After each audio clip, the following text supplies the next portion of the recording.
Bonjour Marie-Colombe, c'est toujours avec le même plaisir que je vous retrouve. En ce moment en France, c'est le printemps et ce magnifique soleil booste le moral des Français en ce temps de morosité. Je suis en ce moment à la place du Trocadéro et vous avez derrière moi la Tour Eiffel qui a été construite en 1889 par Gustave Eiffel et qui par la suite est devenue un site touristique des premiers plans avec 7 millions de visiteurs par an. Nous étions tout dernièrement à Abidjan et l'ambassadeur du Gabon en Côte d'Ivoire, son Excellence Mungengi Nzungu Faustin, il nous a fait l'amitié de nous accorder cette interview dans les locaux de l'ambassade.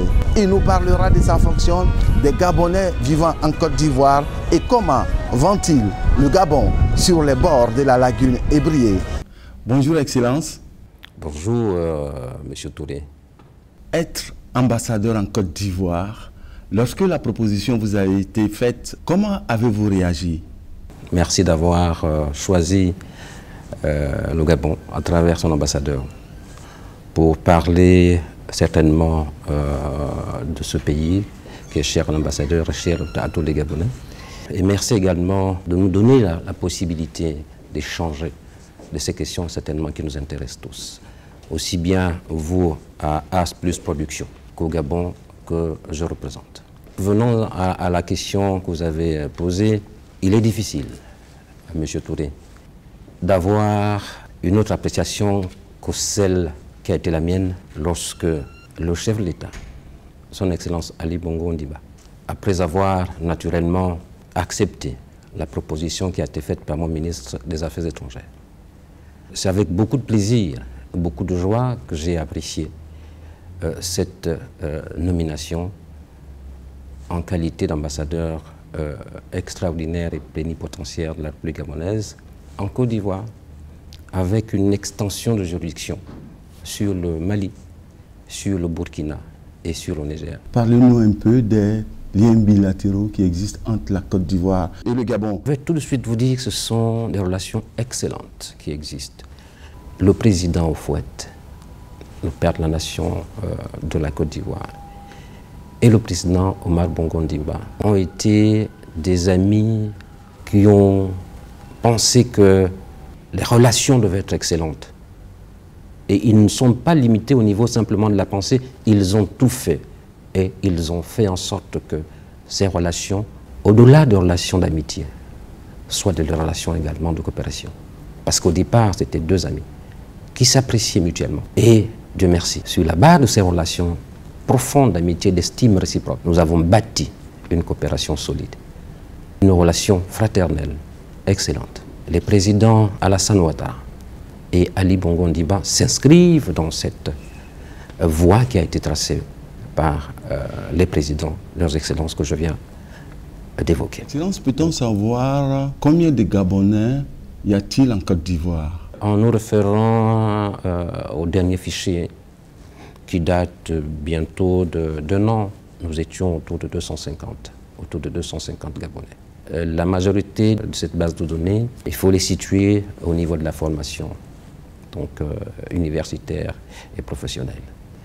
Et puis nous avons, en plus de ces Gabonais qui font leurs études, nous avons naturellement les diplomates et leurs familles, nous avons même des élèves qui font des études ici, nous avons des Gabonais à leur propre compte qui vivent ici. Nous avons des Gabonais qui, après la fin de leurs études, ont choisi la Côte d'Ivoire comme étant la seconde nation et ils vivent naturellement dans ce pays. Nous avons également des Gabonaises qui, après leurs études, ont choisi la Côte d'Ivoire comme seconde nation. Et puis nous avons mal an, bon an, des Gabonais qui viennent épouser des Ivoiriennes ici. Je suis modestement l'officier d'état civil à l'occasion. Donc c'est dire que les Gabonais et les Ivoiriens vivent en symbiose, vivent en parfaite entente dans ce pays qui est la Côte d'Ivoire, qui est aussi le pays d'adoption de pas mal de Gabonais. C'est une tâche agréable, c'est une tâche difficile, être ambassadeur en Afrique et notamment en Côte d'Ivoire? Vous savez, quand on aime son boulot, quand on l'aime par vocation, comme c'est mon cas, et quand on l'aime parce que c'est ce boulot qu'on a pensé avoir, les difficultés ne comptent pas. Au contraire, les difficultés viennent vous rebooster votre volonté de bien faire. J'imagine que mes collègues qui sont en dehors du continent africain rencontrent des difficultés, mais qui sont certainement des difficultés différentes de celles que rencontre l'ambassadeur du Gabon en Côte d'Ivoire ou l'ambassadeur du Gabon en Afrique. Mais il faut faire avec parce que nulle part ailleurs vous serez en train d'exercer sans obstacles, sans difficultés.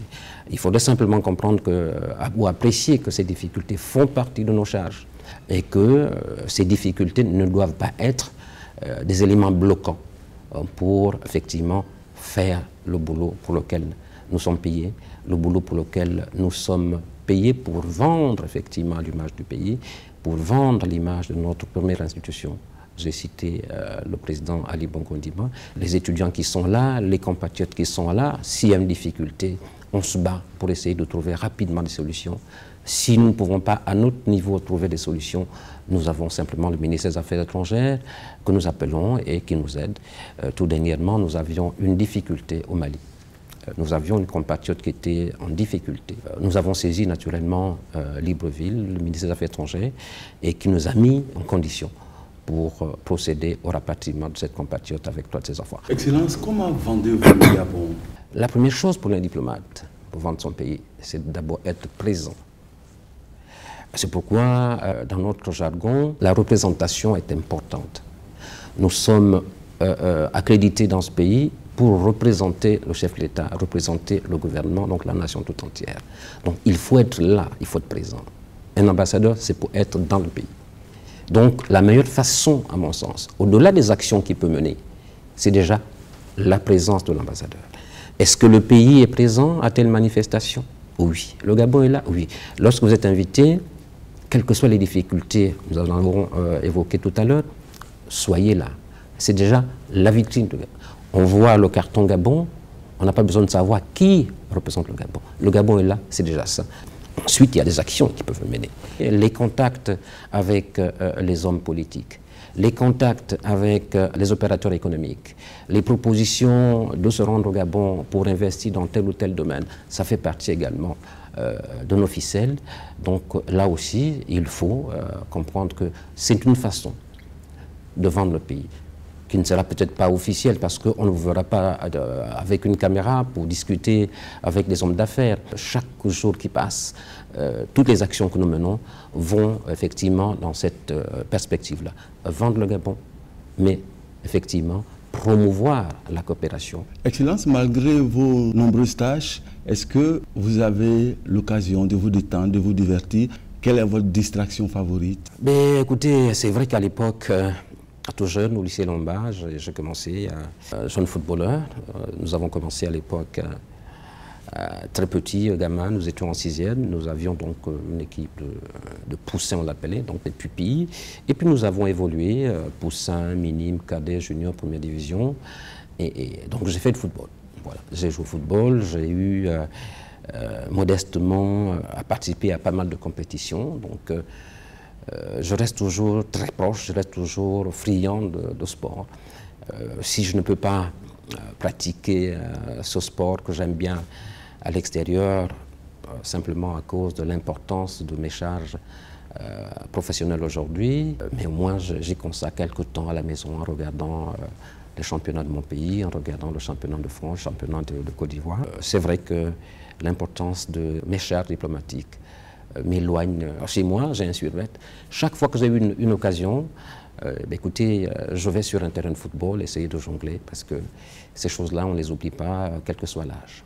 Est-ce qu'il y a quelque chose qui vous frappe particulièrement en Côte d'Ivoire? C'est la capacité, je veux dire, la formidable capacité du gouvernement de Côte d'Ivoire de se relever.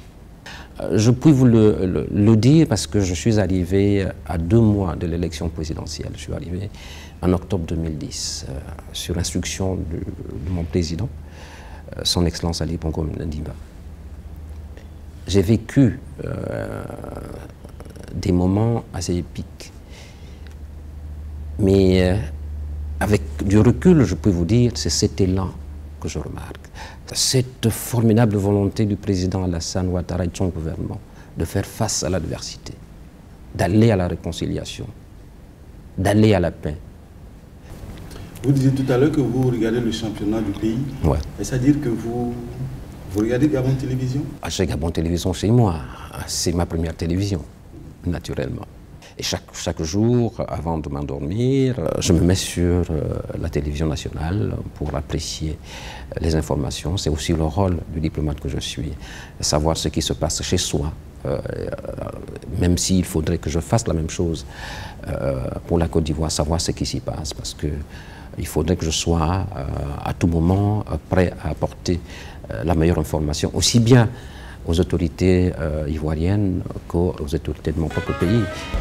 À propos de la Côte d'Ivoire, le président Alassane Ouattara a instauré tout récemment dans les rues d'Abidjan la vidéosurveillance en vue de contribuer à renforcer la sécurité.